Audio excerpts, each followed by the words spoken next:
I said, what's up, y'all? Look at me when I'm talking to you, bro. Nah, I'm just messing with you, man. This is Knockout Boxing 86 TV, and we in here. So check this out, bro. Before I get going on today's video, y'all know what to do. Hit that like button, subscribe to the channel, and share the video, bro. If you come through and watch my video, be sure to hit that like button, man. Put your seatbelt on when you hop in my car, as well as subscribe to the channel and share the video. And also, be sure to comment down below after you watch the video. I want to get your thoughts. I want to chop it up with you and talk boxing with you, but I can't do that unless you leave a comment. So be sure to comment down below, man. And if you want to have me hop on the panel, or you want to collaborate with me, or if there's a subscriber request video that you want me to do, let me know on my email, man. I'll do a subscriber request video. If you're talking this boxing on YouTube, I'll hop on a panel with you or do a show with you or whatever. But just let me know that you want to do that by reaching out to my email at knockoutboxing86@yahoo.com. Again, it's knockoutboxing, the number 8, the number 6 at yahoo.com. But let's get it popping, bro. Let's get into today's video. And today we got a fight announcement, man. It has been made official over the weekend that Ryan Garcia versus Javier Fortuna will be going down this summer. Let's break down what this fight means for both fighters. Let's talk about what it means for the lightweight division and the divisions around it in general. So first and foremost, let's talk about Javier Fortuna, man. This is an absolutely great fight for him. It's an absolutely great fight for him. Javier Fortuna is known to hardcore boxing fans. People that watch this shit every day, that cover this shit, that hop on that hop on YouTube looking for boxing content. People know who Javier Fortuna is if you're a hardcore fan of boxing. The casual fan doesn't really know who Javier Fortuna is. So this is a great fight for him because it allows him to become known to casual fans that may only watch Ryan Garcia or may only watch fights that have a big name fighter in them. And for all of the slack that we give Ryan Garcia, he is very popular. He is very marketable. And so Javier Fortuna taking on him is going to give Javier Fortuna a lot more eyes on his fights than he normally gets, man. So this is a huge, huge, huge opportunity for him. And then also it's somebody that he's fighting that has a lot of hype around him, that if he's able to beat Ryan Garcia, Javier Fortuna will step into the forefront and have a better chance of getting even bigger fights in the future against the likes of like a Devin Haney, Teofimo Lopez, Lomachenko, and guys like that that are solidified, that are at the top of the division. Javier Fortuna would be doing himself an extreme service if he's able to beat Ryan Garcia, because those guys I just mentioned would have to start looking at Javier Fortuna. You feel what I'm saying? And so that's why it's an absolutely great fight for Javier Fortuna. So congratulations to him to being able to get this fight done. For Ryan Garcia, it's a good fight. Not an absolutely great fight, not a phenomenal fight. It's a good fight. And the reason that I say it's a good fight is because of what he has been saying and how he has been moving. Had he not been saying the things that he's been saying in the media the last recent months, had he not been doing the things that he's been doing in the media the last few months, this will be a great fight for him too. Because at the end of the day, it is a step up. It is another top 7 or 8 lightweight that he's facing. However, when you come out in the media and you come out in public and you continuously call out a fighter, that fighter being Gervonta Tank Davis, right? You continuously call him out. You say you're going to knock him out in 2 rounds, right? And you're going to do all of this stuff to him. And then you duck off and do something else, bro. You know, you basically essentially kill that fight. Then you clout chasing, bro. And so when you clout chasing, that's a knock against you because that's a much better fight than this one. And so it downgrades this fight. You feel what I'm saying? And then let's take it a step further. He put a post out thanking the Lord, thanking everybody. He had a poster up of him and Manny Pacquiao talking about that fight was official. You feel what I'm saying? And they were talking about doing some exhibition shit. Long story short, bro, he ain't fighting Manny Pacquiao. But he was acting like he was. And so when you move like that, right? Because what? If it did happen, Ryan Garcia and Manny Pacquiao is what? It's a much bigger fight than Javier Fortuna versus Ryan Garcia. So when you're saying all that and you're moving all that, and then it's finally time for you to fight and your opponent is Javier Fortuna, it takes some wind out of the sails, bro. It takes some wind out of the sails, and it makes me be like, for real, bro, after all that talking, after all that moving and all that stuff you've been saying, this is the fight that you come up with? When in reality, if he didn't say nothing, if he wasn't doing all that capping and all that clout chasing, if this fight just got announced, minus all that extra shit that he been doing, people be like, oh yeah, this is a great fight. This is a good fight for Ryan Garcia.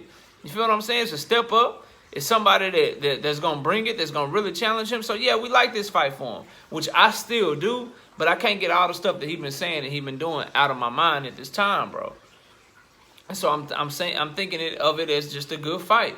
You know, a fight that's going to challenge him.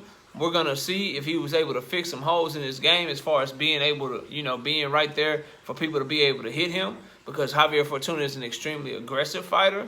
You know what I'm saying? And somebody like Ryan Garcia that is stationary, somebody like Ryan Garcia that doesn't have the greatest of defense to this point in his career, you know, Javier Fortuna can present some problems to Ryan Garcia. Whereas obviously Ryan Garcia with his hand speed, his power, that hook that he got, all of that stuff, man, he's definitely a problem for Javier Fortuna. So I ain't about to pick the fight and totally break it down right now. We'll do that as the fight gets closer, the week of the fight. But I like the fight for both fighters. I absolutely love it for Javier Fortuna and what it can do for his career. And I like it for Ryan Garcia to be able to continue to progress and continue to be able to show that he's really worth all the hype that people are putting on him. So really, really, really excited for this fight. Think it's going to be a great fight.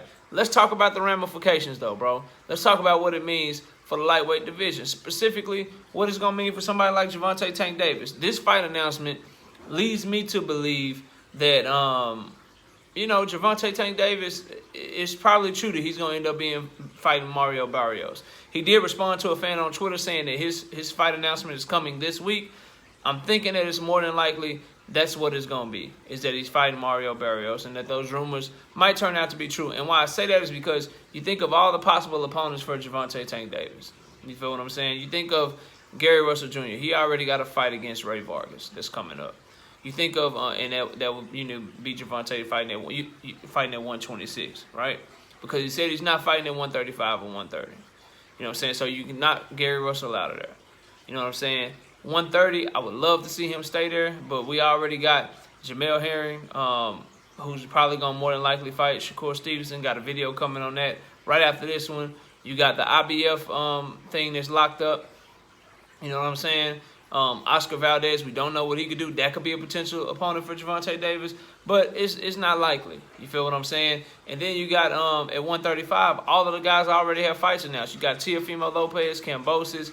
You got Vasily Lomachenko more than likely fighting Nakatani. That's what everyone is saying. You got Devin Haney and Jorge Linares, and now you got Ryan Garcia versus Javier Fortuna. So he doesn't really have anywhere to go at 135 either. So the odds are he's gonna be fighting Mario Barrios.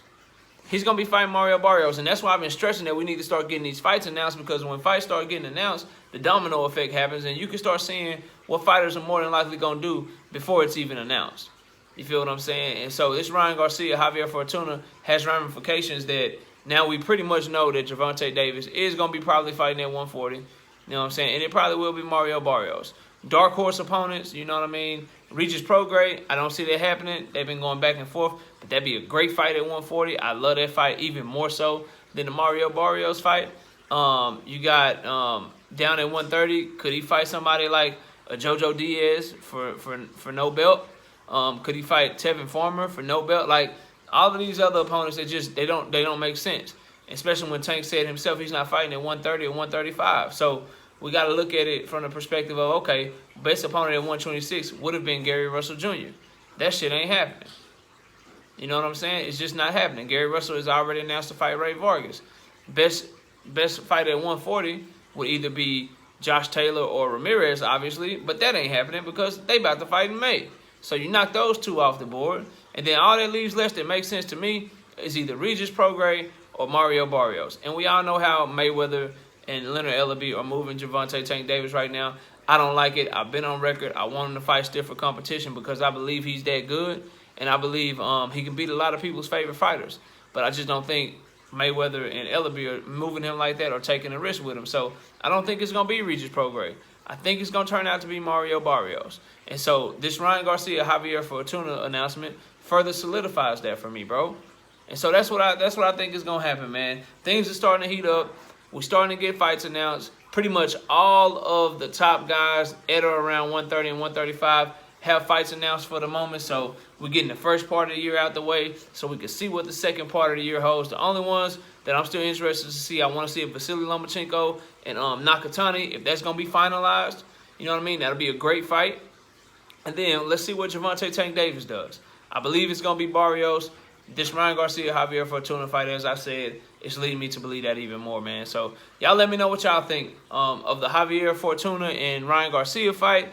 Do you like the fight? Do you think it's a good fight for both fighters? And then let me know what you think this means for Gervonta Tank Davis. You feel what I'm saying? Is he indeed going to end up moving up to 140 to fight Barrios? Or is there another opponent, man? I would like to see Regis, man. I'll take Regis versus Tank over Barrios versus Tank. I know a lot of people think Tank don't have a shot in that fight, but I believe he do. But I can't make no prediction on it. You feel what I'm saying? I can't make no Barrios Tank prediction. I can't make no Tank Regis Prograis prediction because I need a fight announcement, bro. Y'all need to make these fights happen, man. You feel what I'm saying? It's April, bro. It's April. It's time for stuff to happen. May looking lit. June looking better. We need to see what July and August and all this shit is looking like because I'm telling you, bro, it could be a great year. An absolutely great year. Lightweights are coming together. People are starting to fight, man. I want to see what's happening, bro. So make your announcement. Gervonta, try to make it tomorrow if you can, bro. Your boy need content. Feel what I'm saying? But anyway, man, y'all let me know what y'all think in the comment section. Comment down below. Hit the like button. Subscribe to the channel. Share the video. Put your seatbelt on when you hop in the car, bro. You know, and if you want to hit me up on some panel stuff or on some collaboration or you got a subscriber request, the email again, man, knockoutboxing86@yahoo.com. Appreciate y'all watching. Enjoy the rest of your day. And with that, we out here. Peace.